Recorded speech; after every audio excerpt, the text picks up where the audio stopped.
Hello, all. Welcome to another episode of DirectShifts Stories. And today we are joined by our special guest, Deepak Kasi. Deepak, welcome.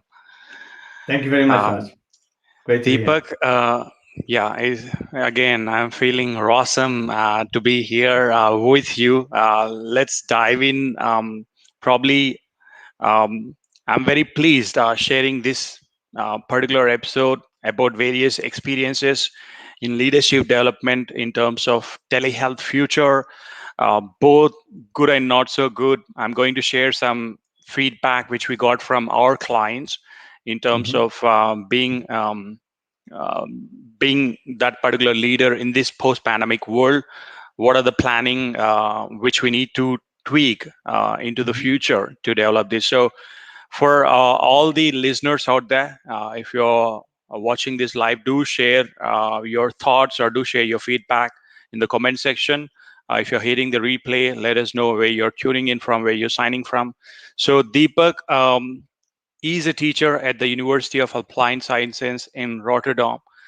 He had very interesting and fascinating career in different roles, um, be it from teaching to management positions to the corporate world. He had specialized himself in the area of personal development and also in terms of leadership. So, Deepak,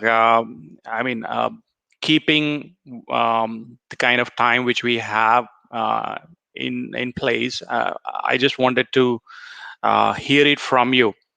Could you please do the honors introducing yourself to our listeners?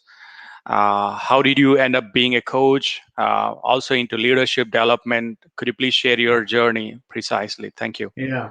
Well, given the time that we have, I'm going to keep it very brief, Raj, because there are a lot of things to consider.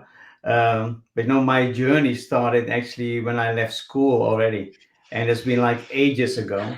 Um, and for me, it was like I started very much I would say in a regular profession. I was working for a company called AT&T. That was my first career job, and that was great. But there was so many changes in my job, and I was very impatient. I was a very impatient young man, I would say, and I wanted to make progress very fast. And if things didn't go fast enough for me, I just switched. I just went to another career, um, hoping that that would bring me to my goal much faster. Um, but to make a long Okay. story short, after making many transitions in my career, about 9 years ago, I decided to become self employed.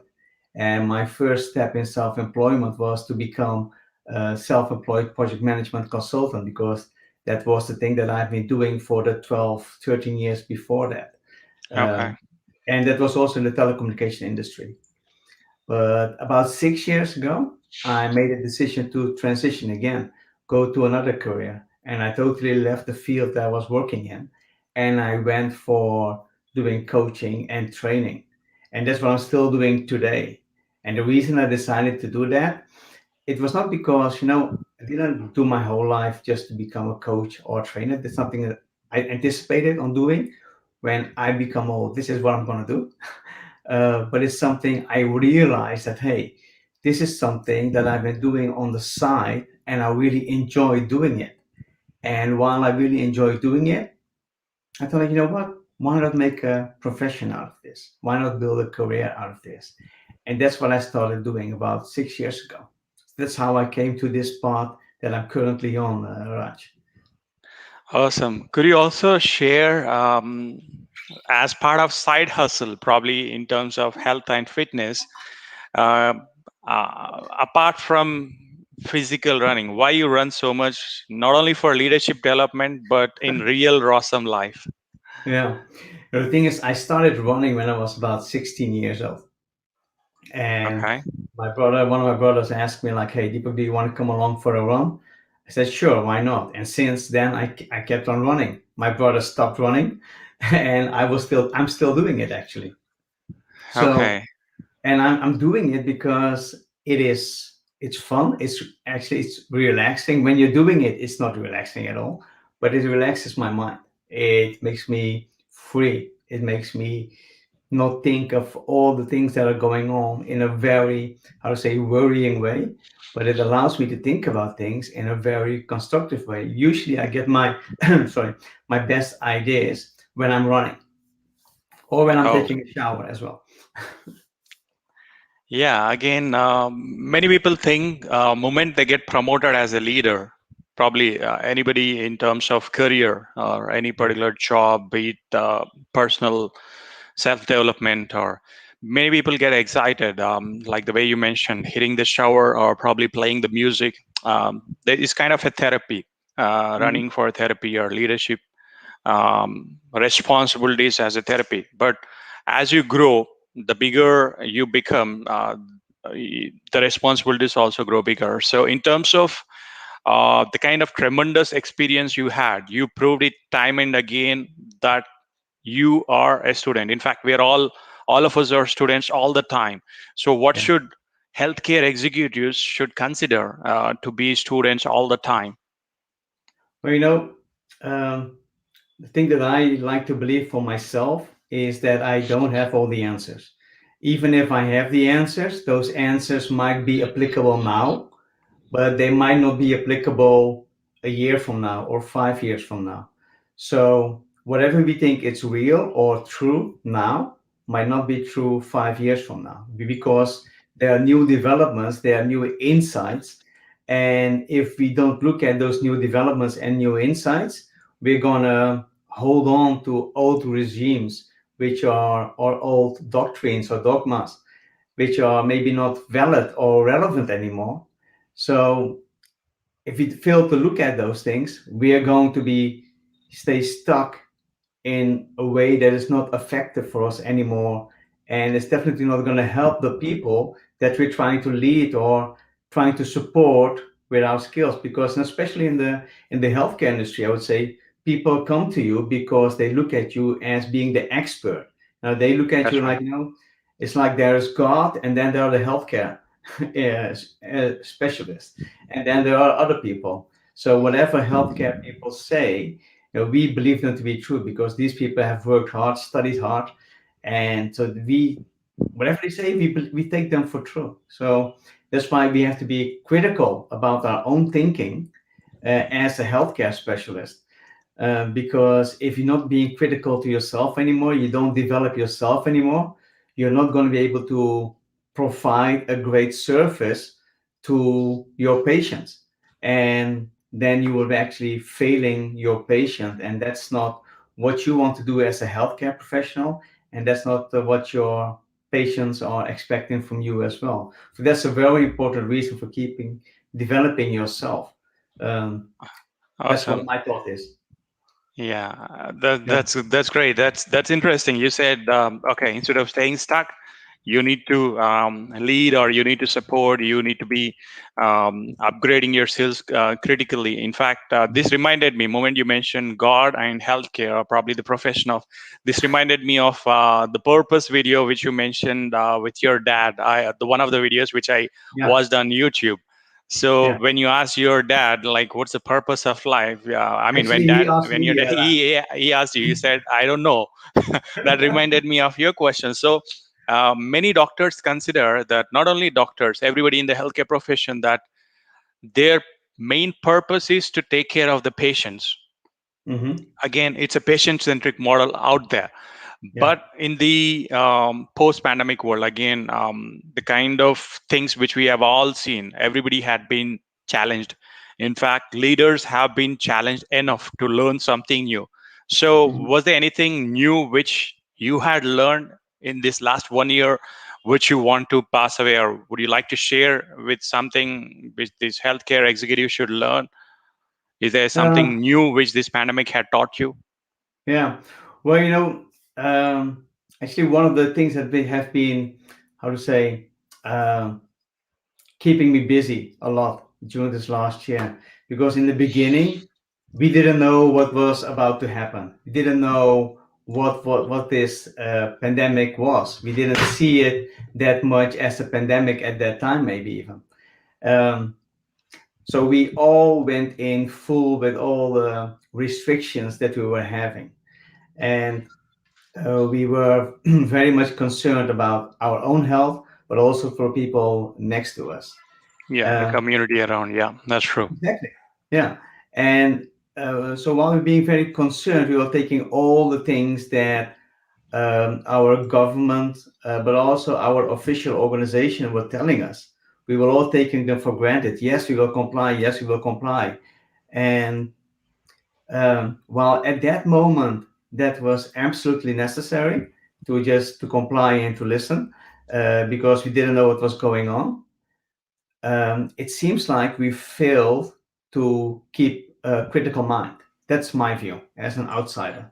Um, Okay. we failed to get Okay. a critical mind. Sorry. Yeah, that's right. So, Yeah. with respect to critical mind, but again, let's discuss on the mindset because the Mhm. strongest leaders, they all need to navigate crisis like this COVID-19. Yeah. In fact, one thing we need to check all the emergency preparedness or the boxes which are there. It's Mhm. quite literally, or probably I would say mentally, to stay on point. Even we are all surrounded by the tragedy and uncertainty. There's lots Mhm. of vaccination happening. Again, keeping the 6 feet social distance, avoiding crowds. There Yeah. are too many things to do. Like the way you mentioned, it's full of restrictions. It Yeah. is the way we look at probably come up with new thoughts with the critical mind. Yeah. So, what kind of mindset, or can anybody change their mindset? Because somebody who worked in the healthcare for 2 decades, 3 decades, 30, 40 years, they Yeah. think that's their end of life. But we've seen KFC founder, we've seen many. Now I see you trying to add more value to the community. I've seen you in the global women in the UK forum. I'd seen the kind of leaders who served in the corporate world for almost 2 decades now are coming back to the communities. So, Yeah. uh, can these executives in the healthcare space, be it nurses, physicians, be it therapists, counselors, can they Mhm. change their mindset from care to leadership? Well, I think they both go very well together. You know, I think the basic role of a leader is to serve. I mean, you cannot be a leader if you're doing it for yourself, because who are you leading then? Just yourself. And while personal leadership is the foundation, you need to be able to lead yourself first. But if you want to lead other people, then you need to support them, you need to serve them. And one way of serving them is by taking care of them. And so in the healthcare industry, you're taking care of your patients. So in that perspective, you as a healthcare professional, you are a leader, whether you like it or not. Again, people are looking up to you. And as soon as people are looking up to you, you are in a leadership position. Uh, and so from that perspective, being a healthcare professional makes you a leader by definition almost. So it's not two separate things, it's the same thing. So the mindset of a healthcare professional needs to be like, hey, and it's just me telling them what to do. So I'm trying to be very humble about my position here. At the same time, I want to just give some kind of insight, is that the mindset should be is like, I'm a leader, so how can I best support, serve, or take care of my patients? And if you're coming from that perspective, you're going to be, how to say, questioning yourself all the time. Okay, what is something else that I can improve to take care of the patients in a much better way? And that's the kind of questions that you keep asking yourself as a leader. A leader never thinks like, I know the answers. A leader always is looking for the answers and is, I would say, almost never satisfied with the answer, because there's also going to be an exception to that answer. So you need to find out something that you can work with and keep exploring that what you don't know yet. I don't know if I really answered Awesome. your question right now, Raj. Yeah, you did. You did. In fact, okay, it's all about serving. It's all about leading, not only others, but also personal development. I need Yeah, to lead myself yeah. on a day to day basis. So the foundation lies in supporting and serving anybody who comes in need of help, be it organizations, be it the community members. So, with the kind of journey which you had, be it posting vlogs on the YouTube channels with the kind of insights which you share, Hmm. you've been a health freak. You've been a fantastic sports person. I also got to know that you are an investor into stock market and cryptocurrencies. But how do you manage all these things? Uh, Yeah, Apart from like the kind of nutrition or the food, are there any secrets which you would like to share? Because everybody yeah, thinks that patient care is all about documenting, because moment a patient comes, many of these doctors, yeah, many of these healthcare executives, they spend lots of time in documenting what they have done. And yeah, I've seen 83 or 84% of the time goes only in documenting, or probably it's like data entry. So I've seen yeah, few family medicine physicians or people who are nurse practitioners, they say there's too much to document. Though the technology is helping them, there's too yeah, much to document. So how do you yeah, manage all the various chapters in life? yeah, Because some people are overwhelmed with whatever they already have. How do you manage yeah. things? Well, actually, and I really don't envy those doctors because I think I live in the Netherlands and we have the same kind of regulations here as well. You need to keep documenting everything that you're doing. So it's everybody's complaining about the amount of administration that's going around the, how to say, providing care to the patients. Um, Having said that, it's very important for me to be able to balance all aspects of my life. So the chapters, as you were mentioning them, I have written down for myself like what are the chapters that are really important for me, and I'm looking at those chapters and on a weekly basis, and I'm looking at them on a weekly basis Okay. and I'm thinking about what can I do to create progress in this chapter this week. So that's something you do on a regular basis, and it's not like how to say, setting huge targets or goals for yourself each week, but it's setting that target for yourself like in a distance, like this is where I want to be in a month from now, 6 months from now, or a year from now, and what is it that I can do this week to get there, whether that's a small step or a big step. What can I do to get there in the amount of time that I have? And it's about Okay. making progress. So for me, it's like more important, like am I making progress or not? Am I getting closer to my goal or not? Am I becoming better than yesterday or not? Those are the questions I keep asking myself on a daily basis. And sometimes I have to admit to myself as well, being very much in the personal development industry for a long time. Sometimes I have to admit, like, hey, Deepak, you didn't really do a good job this week, right? Or today. Um, so you really have to pay attention again and start becoming better at following up on what you need to do. And so setting the goal each week is not something that I have to do this and I'm gonna do this, but it helps me to stay on track towards that goal that I've set for myself. Okay, the path to progress. This reminds me. This weekly statistics. Looking at, hey, Raj, I've not done this. Or hey, Yeah, Deepak, haven't done this. This self analysis, or looking at the weekly statistics.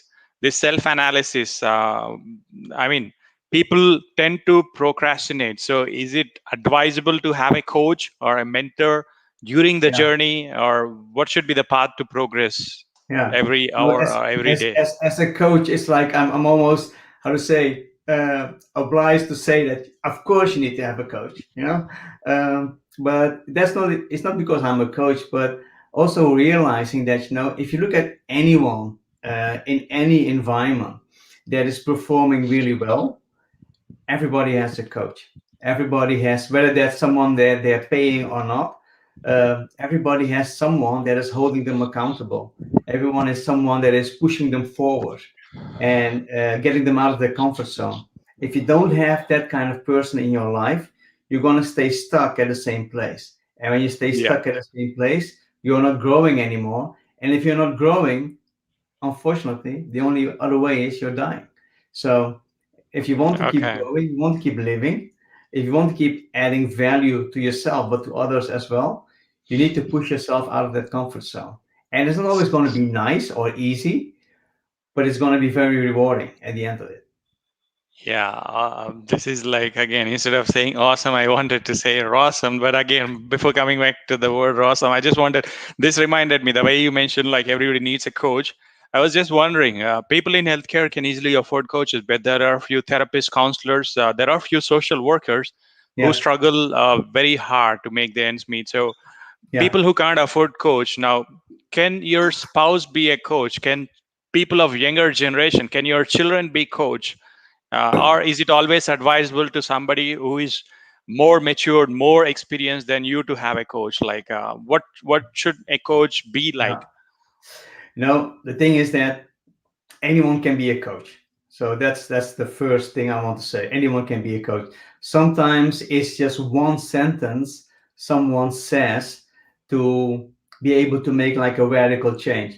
I forgot what the name of this guy was, but I do remember the story that this guy was working for Ford, Mr. Ford, in the I don't know, back in the days, and he was like the second person in row to become like the person to follow up Ford, but he didn't make it. Actually, he was fired, and uh, he left the company and he went to work for this other company, I think for Chrysler at that time. And at that time, um, he was saying like things like he was telling his wife like, you know what, I don't think we can turn around this company. I think it's going to be impossible to do this. And his wife told him like, well, I'm sure Mr. Ford will be happy to hear that. And that was all it took for him to make the radical change and to create the progress that he wanted to create and make the shift that was needed within his company. So sometimes it's just one sentence that someone says, whether that's your wife, your child, your father, your mother, a friend, or a professional coach. But sometimes that's all what people need. But the thing is that people get excited about doing something and they say like, okay, I want to do this, I'm gonna do this, and I'm gonna push forward, and they push, and then they get out of energy, right? Because pushing hard might work for a while, but it will not work for a long term. Yeah, So the fulfillment factor in the long term wouldn't be, well, yeah, the in the happiness and long term, fulfillment. you need also to have something that is gonna, how to say, attract you towards that goal. You want to achieve that. So you're pushing against something is gonna cost you a lot of energy. But if somebody pulls you or something pulls you, then it doesn't cost you energy at all. You're just gonna be pulled by it. So that's why when people fall in love, they feel attracted and it doesn't cost them energy, it gives them energy. So that's the second part that's important as well. And there's a third element as well in there. And the third element is that you need to have a strategy to get where you want to go. Because you can have the willpower and you can have the attraction or the compelling goal. But if there is no way of getting there, if there's no defined route to getting there, then it's going to be hard as well. So those three things combined are going to create magic for you. And those are the things where a coach can really help you with. So that's why I think a coach or a mentor, someone's going to challenge you and is going to provide you, how to say, support, but also going to ask you some questions so you can find the answers within you. Because very often people think we have the answers as the coach, but we usually Yeah. don't. We're going to help you to find the answers that are within you already. That's what we do. Okay, that's great. That's interesting. And the way you brought the story of Mr. Ford, or probably the spouse saying Mr. Ford would like to hear it, that reminded me of this elderly person at the Kennedy Space Center or at NASA. I don't remember exactly, but Yeah, he goes to the person who is moving the broomstick and he says, "What are you doing?" And he says, "I'm putting the man on the moon." And exactly. that's the kind of vision, or probably anybody should be looking at. So in terms of willpower and the strategy which people should look into, um, if we need to create a new breed of leaders, because people say they don't have time for coaching, they don't have time for personal development, what are your thoughts on creating a new breed of leaders? Mainly what's right about Hmm. healthcare in general, or what's wrong, and not only in Yeah, UK but in US or globally? yeah. Well, the thing is that, if people say that they don't have time for personal development, then I'm always thinking about, how do you want to create progress then? Because the level of success that you're going to create in your profession is never going to exceed the level of personal development that you have been going through yourself. So if you are in a personal development level, you are the level 7 or 8, don't expect to make a progress in your business or in your profession that's going to be at the level 9 or 10. So it's going to be really important to realize that. So if you really want to make progress, I've been working with people from all kind of industries, whether that's in the healthcare or whether that's selling shoes, right? Uh, Oh, okay. all, all different kind of industries. And what you notice that all these people at a certain time, they are having the same kind of questions, and they are, I would say, getting hitting the same wall or having to deal with the same obstacles. So, and those things are all questions that are revolving around their mindset. So something is causing them to believe that they can do something or they cannot do something, or they are dependent of someone else, or that they are not good enough, or whatever comes up for them. Any kind of story that is preventing them to make progress. And once people become aware that, hey, this is just a story that I'm telling myself, there's just a belief that is limiting me from getting to the next level. Once I'm able to show them like, hey, this is what you're doing, and this is what's really preventing you from making the next step, then they become, how to say, much more resourceful in finding solutions in their business. Because again, I'm not a doctor, I'm not a shoe salesperson, right? Um, I'm not of any of the profession that people are doing, but I'm still able to give them something to work with so they can find the answers within themselves. So once you remove the obstacle, they can access all the resources within themselves in their industry, in their business, so they can create progress. And I think that's one of my roles in this Yeah, position. and on this path to progress, I also see, Yeah. we all know that there is this rising cost, be it in terms of new tests or new drugs or new devices, the new Mhm. infrastructure, the new ways of using the technology. Yeah. The new leaders lack the new perspectives. So what is the real disease in terms of rising cost of everything, in terms of leadership development or coaching? Again, is it the organizations who should be looking at the investment, or it should always be individual self?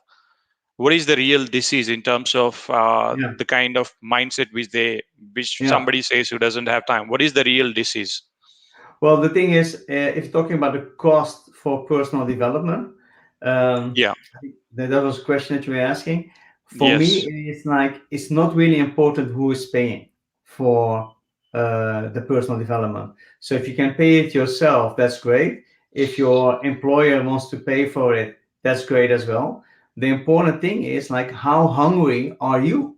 How hungry are you as a professional, as a leader, to make a change, to keep growing? Because there's this saying like, if you don't pay, you don't pay attention. And I don't buy Yeah. into that. I don't believe that. For me, it's like, because I've been to seminars where people pay $10,000 for just one seminar, right? It's a Wow. few days of seminar. It's a great seminar, great content. But I see people coming to these seminars and they pay a lot of money. I mean, for me, that's a lot of money.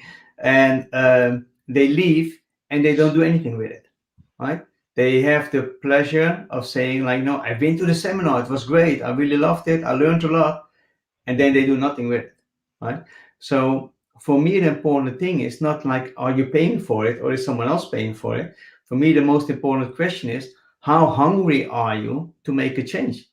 How desperate are you to make a change? How consistent are you in applying the things that you learn?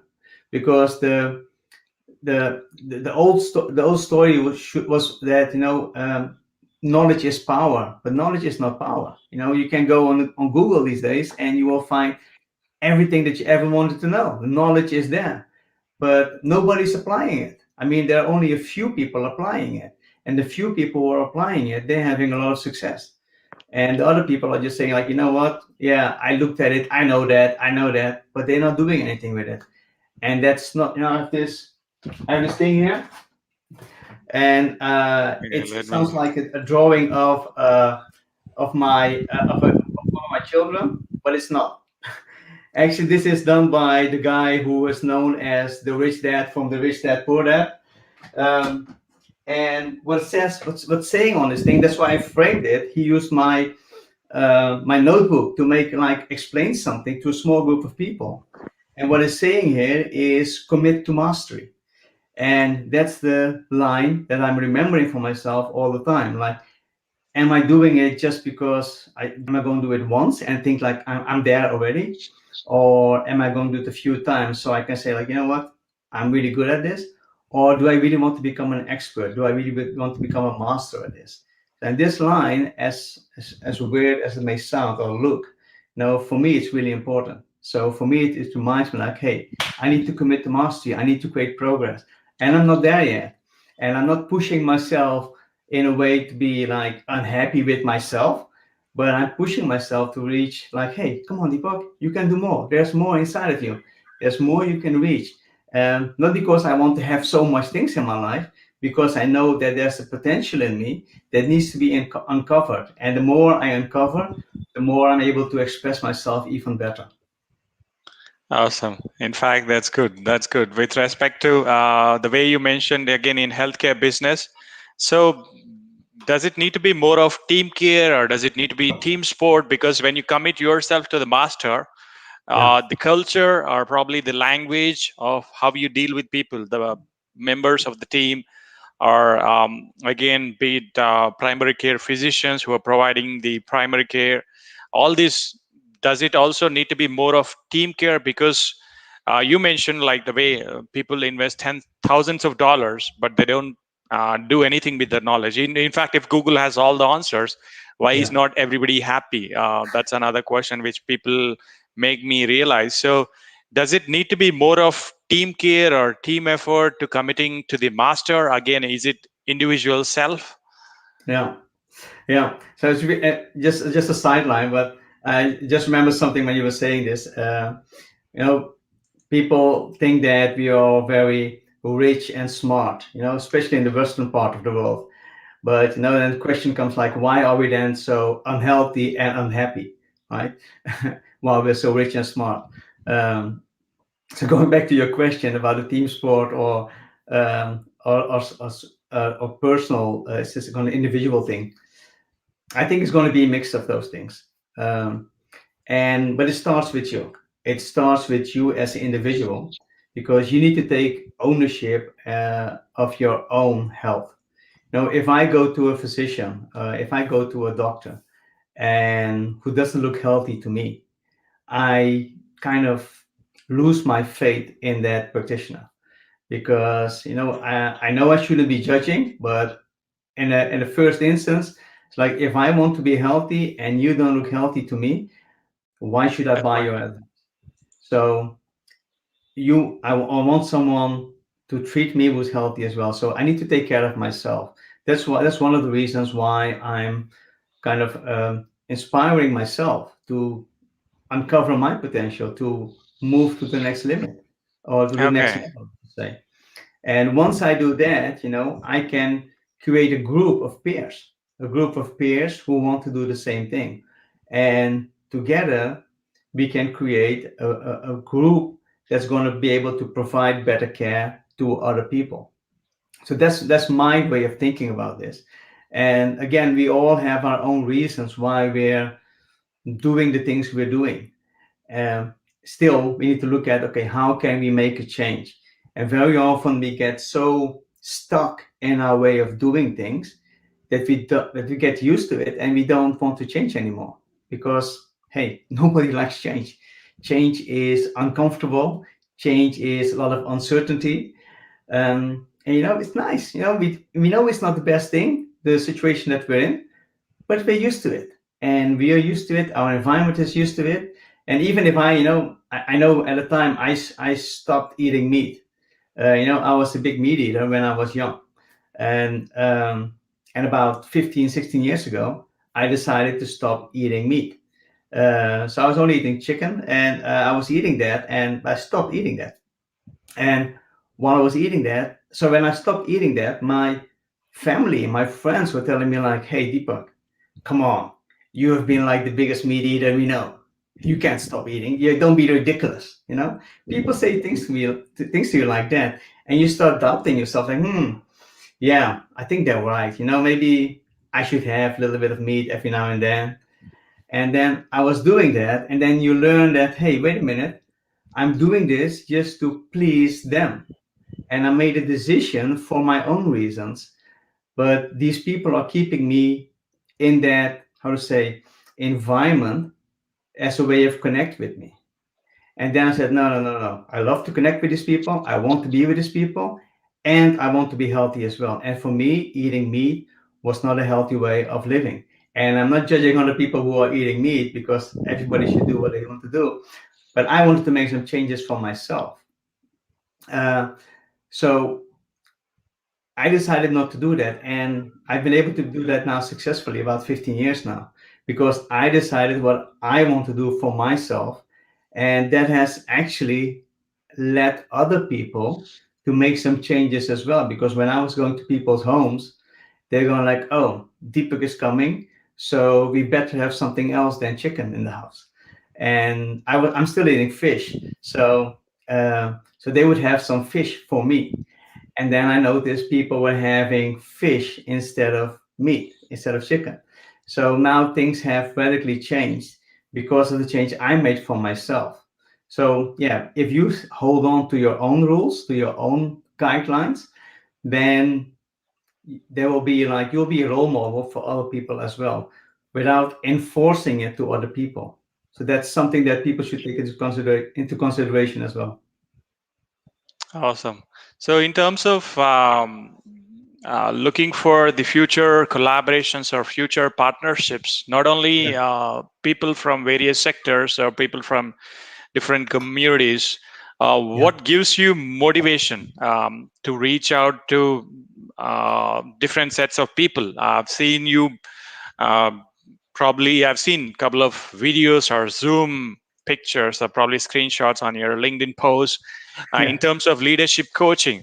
What gives you motivation, Deepak? It's not definitely money is just a byproduct or the kind of resource which we see is part of it. Yeah. But what gives you motivation? Well, it's good to say the money part, because um, if people go into a career because of the money, I think they're going to be very disappointed very soon. So that's not the real reason why you should go for something. I think what's really important as a motivation is like, what is the impact that you can make for other people? How can Okay. you help other people to become a better version of themselves, or to get them to the next level, whatever that next level is. Now, some people are just down here making their first step into improving themselves, and some people are somewhere on that journey already and have made many changes already. So for me, the motivation is like, hey, how can I help others to get to a next level? I don't pretend to have all the answers.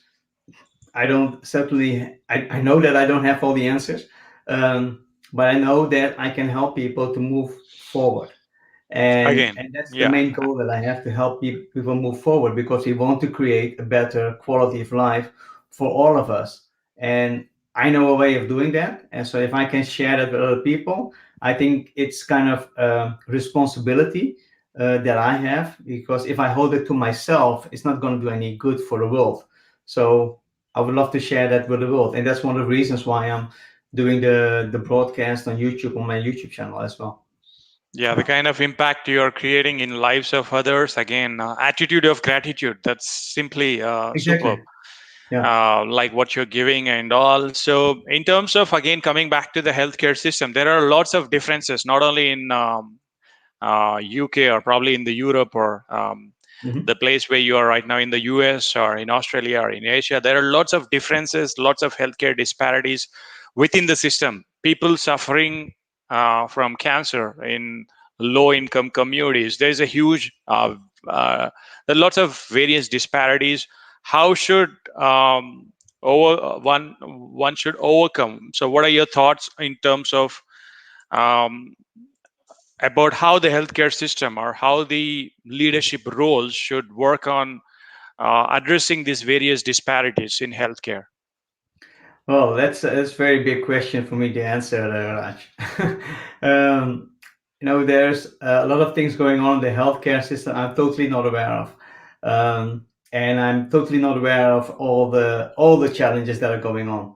Um, but again, not knowing all these things, I think it always starts with, hey, what can I do to improve myself, and how can I make sure that my way of thinking about the challenges that are being offered is not, how to say, um, it's not old or stuck or too rigid. So we need to keep a healthy way of thinking. I think that's the most important thing, because it's going to be cancer today, um, um heart and cardiovascular diseases tomorrow, or maybe that's the other way around already. It's going to be diabetes. It's going to be Parkinson, Alzheimer. There's going to be lots of things that are going to be, how to say, keeping us busy as, how to say, as patients, but also as healthcare professionals. And we need to look at ways of, how to say, investigating all of these things without getting stuck in the patterns of thinking that we are having already. Because once you've gone down a certain path, you know that path, and you keep walking that path because that's the path you know. So, what are some other paths to get to maybe even a better solution for yourself? So I was wondering, like, what is this path? What kind of skill uh, which helped you to be visible as a leader? Again, how did you develop this skill to be very much visible as a leader? Because many leaders hide behind their computers. They send an email, they send a text message, and Hmm. they hide behind the technology. Even though Yeah, they are in the office now, due to yeah, the remote setting, due to the post-pandemic work setting, yeah, many people don't walk out into the lives of their employees or probably into their yeah, so everybody is hiding behind the technology. yeah. What skill one should develop to be very visible as a leader? What are the kind of skill sets which helped you? Well, the thing is that, I hate. I don't know if you know the name Keith Farasi, but I heard him speak at one of the events, and Keith was saying that you have the authority to engage as a leader. If you want to be observed as a leader, if you want to become a leader, you have the authority to engage.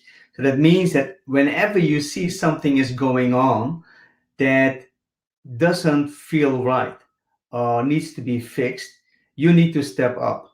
Leaders step up when it's needed. So you have the authority to engage. So I like that expression, and I really believe that uh, Keith hit it there on the nail, saying like, okay, as a leader, you cannot wait for other people to, how to say, to do the things that you think should be done. Right? If you think it should be done, do it.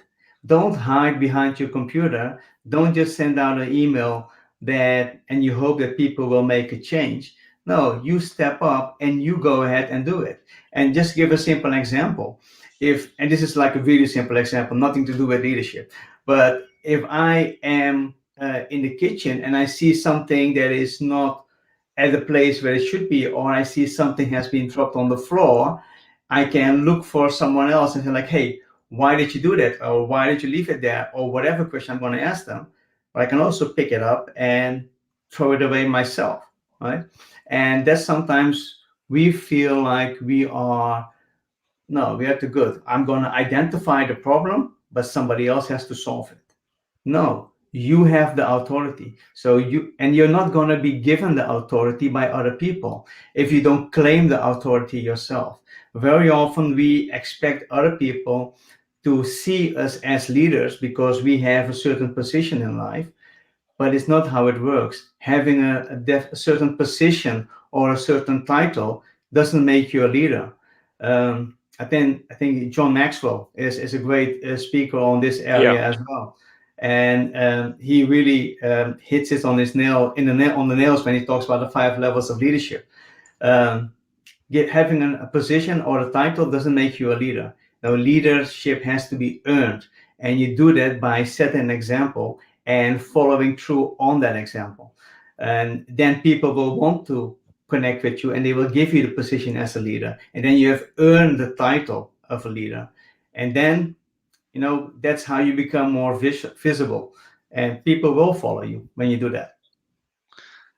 That's very interesting. That's really great. In fact, lots of leaders they look for trying to be supportive. Yeah. Again, they want to make the change. They want to engage with everything which is happening around them, Hmm. but they don't know how. We talk about the why again. Why are you doing it? People talk about Simon Sinek's why. But Yeah. is there any Deepak Kasi's formula? You say be Rawsome, be Rawsome. Now let's dive into the last set, probably in the last quarter, where you have probably 10 to Yeah. 15 minutes to cut down this. What is being Rawsome? Should I need to eat raw food, raw meat? what what do Yeah. leaders need to be? What is this being Rawsome? Yeah. So as I said in the beginning, is that in our previous conversation, is that being awesome means for me is being real, being raw, and being awesome. So those are the three ingredients. So being real means like, hey, what is the situation? What is going on at the moment? What is the thing that I want to improve? What is the thing I'm not happy about? And looking at it and thinking like, okay, so this is the thing that I want to, almost want to say I want to attack. Like this is the thing that I want to change now. And then you need to go be raw. So be vulnerable, be open, be honest, be truthful to know what you can do and what you cannot do. Uh, and don't try to put on a mask of being someone else. Just be yourself. Just be, I would say, as the word says, as raw as possible. And then realizing for yourself that hey, we all have the aspects of being awesome. Um, Awesomeness is something that's in all of us, and we're just not realizing that enough. So once we realize that we are awesome as well, then just take all these three things together: real, raw, and awesome, and then put them together, and then you get rawsome. And I think being rawsome is the next level of being awesome.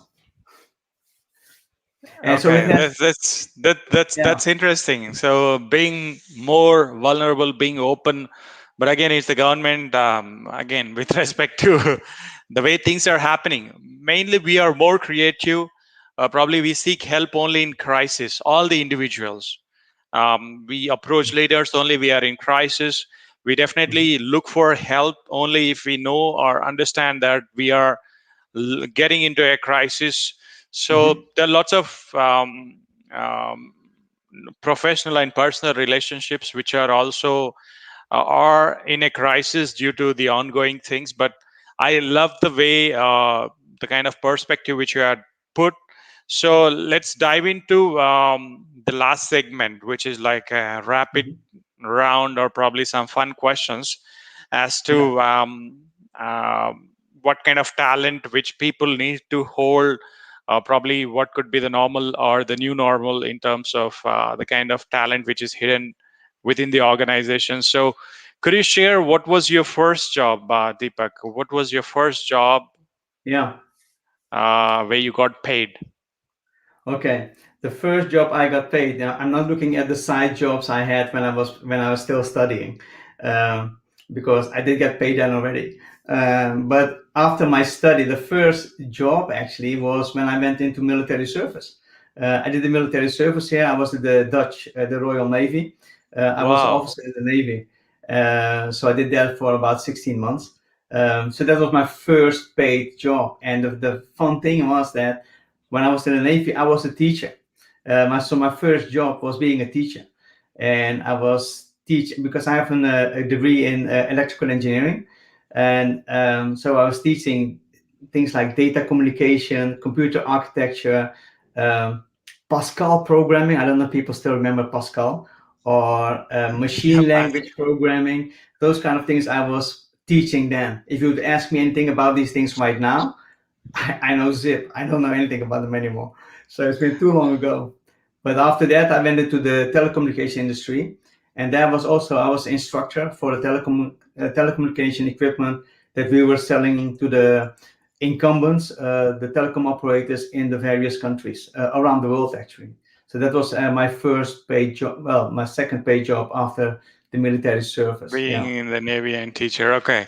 And if yeah. your parents had to describe you, what you do for a living, what do they say? Like, Oh man, that's a really interesting question. You know, my dad doesn't live in anymore. My dad, I'm sorry. uh, so he passed away about 6 years ago, and actually his passing away was the main reason for me to make the change in profession. Because actually 6 years ago, at his passing, I decided not to continue anymore with my project management consultancy job, but switch to what I'm doing right now.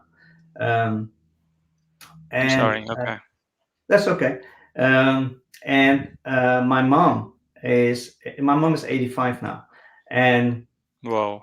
if Okay. I my mom doesn't know. So give you a little background. My mom is not an educated woman. My mom hasn't gone to school. My mom didn't learn to Okay. read or write. So my mom's pride is that we know that we have. I mean, her children have achieved a lot of things. So that's her pride, and I'm proud to be her son, because without her, it's going to be very difficult to be here. Um, and if my mom has to tell other people what I'm doing, and then she tells them like, well, my son talks a lot with other people, and that's how she explains it to other people. And because she doesn't really understand what I'm doing. And that's okay. Okay. Yeah, So, so apart from your parents, who are the, if you had to pick three most influential people, uh, yeah, who are the three people who have been most influential to you so far? yeah.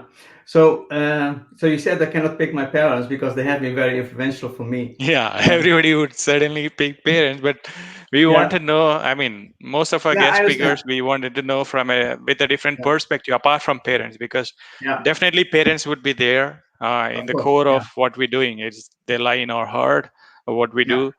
So, if you had to pick other people who had been most influential to you so far, Sure. So, and to be honest, the first ones is not a person as we would know it here.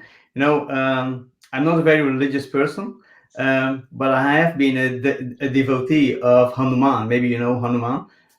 oh, One of really? the, Wow. Okay. yeah. And I've been praying to Hanuman since I was a child, when I was about 5 6 years old. And Wow. and I'm 55 today, and I'm still doing it. In the beginning, I was doing it daily. Now I do it once a week. Um, Oh, okay. and the characteristics that I really liked about him was that he was humble, strong, wise, and he was very hairy. You know, and as a child, I loved that aspect, and I wanted to have all of it in my life. So I'm very hairy as well, as you wouldn't say it right now, but I have that aspect as well. So that has been a big influence for me in my life. And Okay.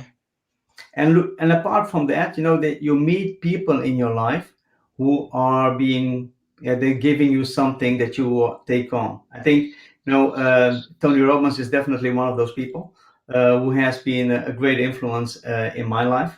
Um, Okay. and also, looking, it's very hard to identify one person specific, but I've met so many people in my life, and I'm a person who learns by experience, by encounters that I have.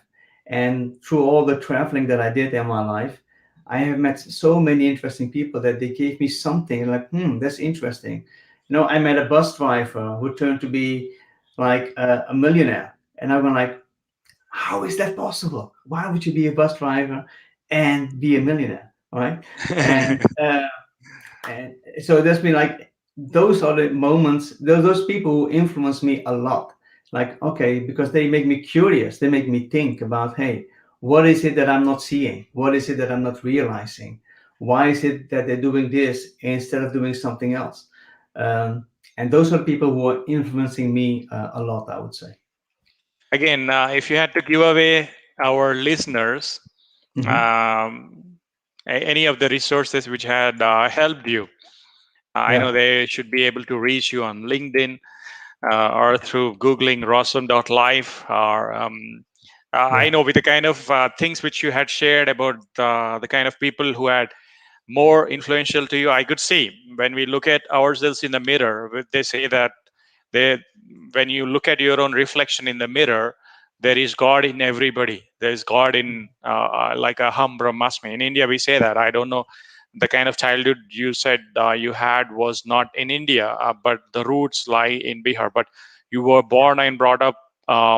Could you in please Suriname. share where Yeah, that yeah, was, like in South America or Mexico? yeah. Was it in? Yeah, so I was born in South America in Suriname, and Suriname Okay, used to be a Dutch colony, and we okay, moved to the Netherlands when I was about 9 years old.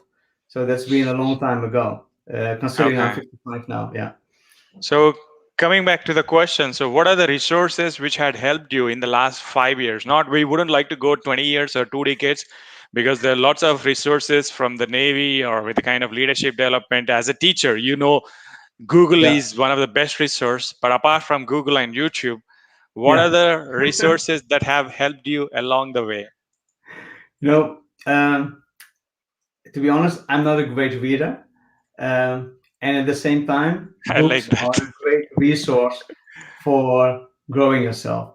And it's not a great thing to say, being in this position, that you're not a great reader. But I don't want to lie to your audience as well. I have lots of books, and I keep buying books, and I go through the books every time I buy them. Um, but I'm not a great reader. But I think books are a great resource, and I love to read books which are helping me to, how to say, become aware of the great strength or the great powers that we as people have. So if you would go to any book like Napoleon Hill's book, Think and Grow Rich, but also Tony Robbins' book, Unlimited Power or Awaken the Giant Within, those are great books or great resources.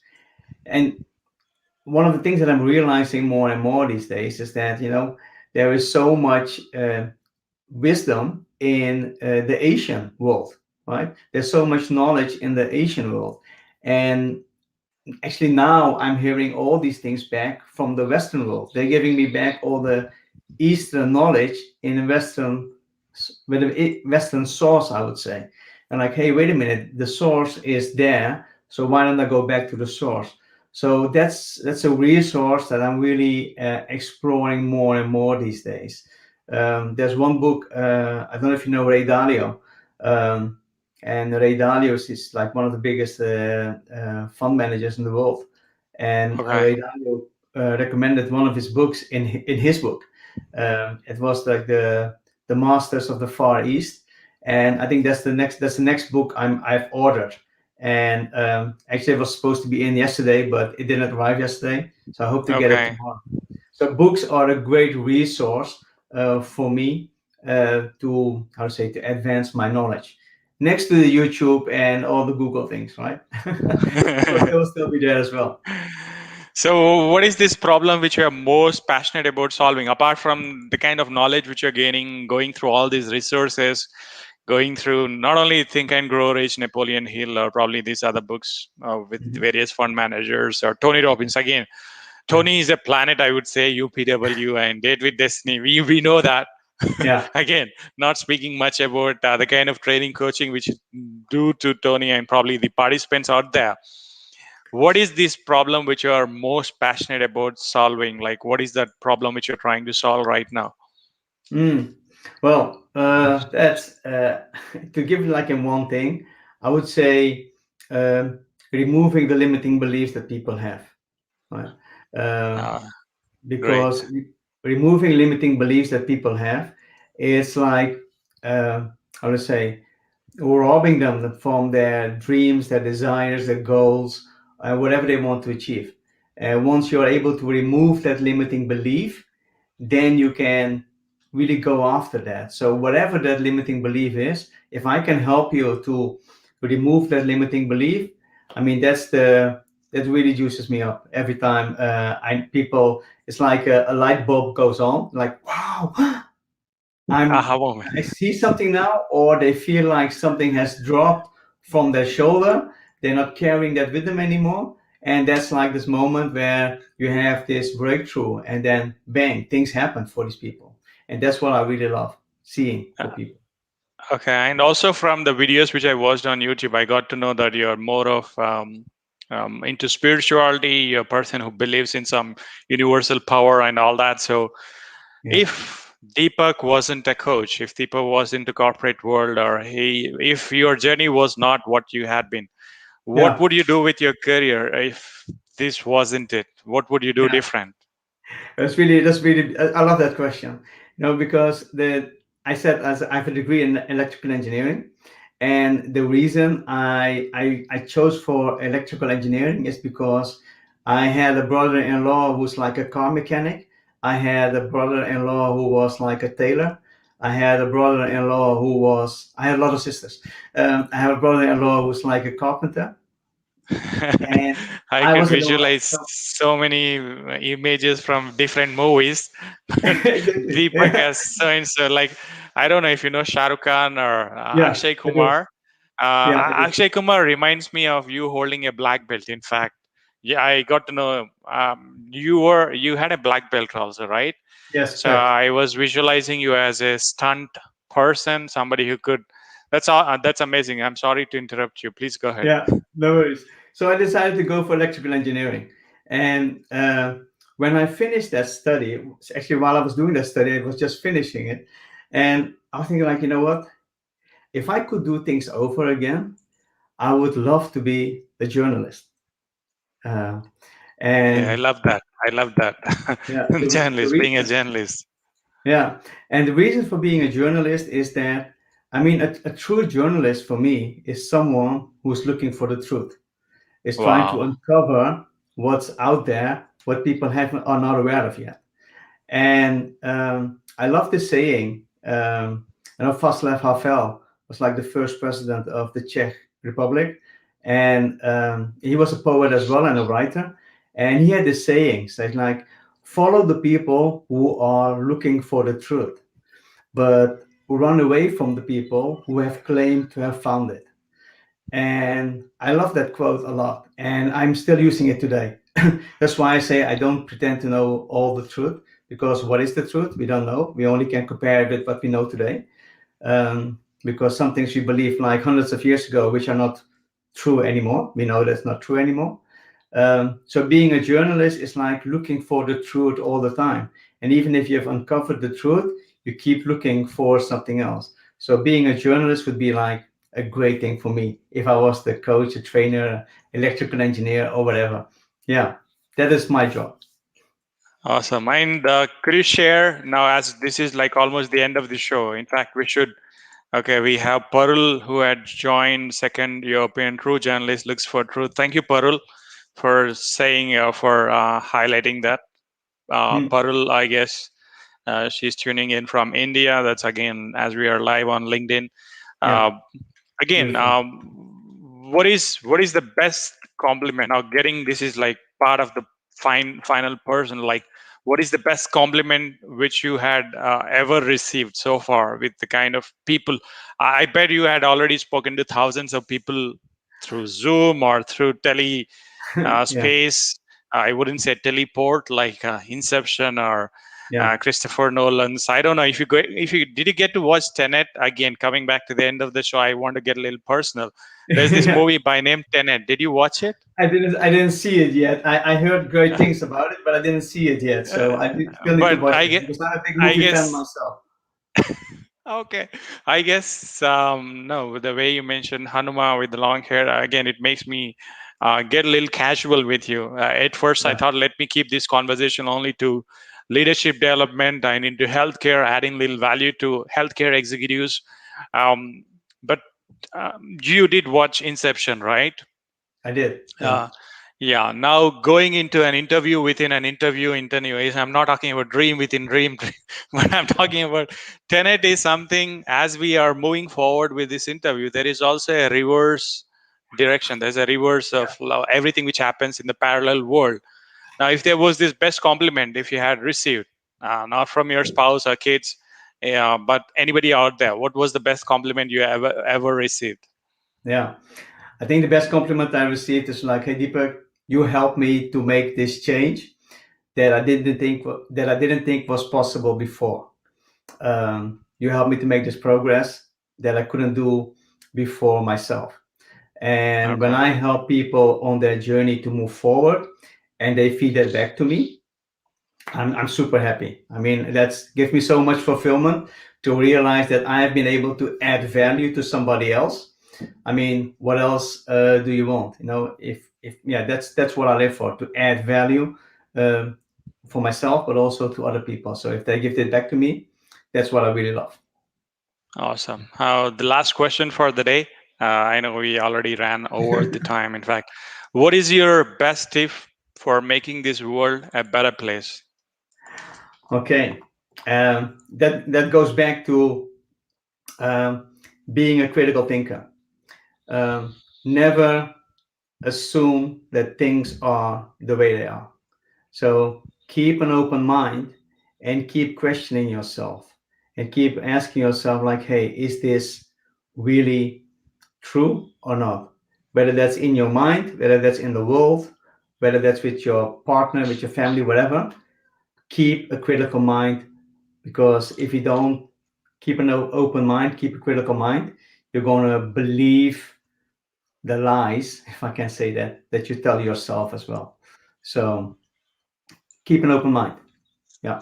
Awesome. I guess that's also keeping an open mind during the COVID. We all innovated very quickly. We became very creative. In fact, there are things which did very fast. Probably, I would say there are things which changed overnight.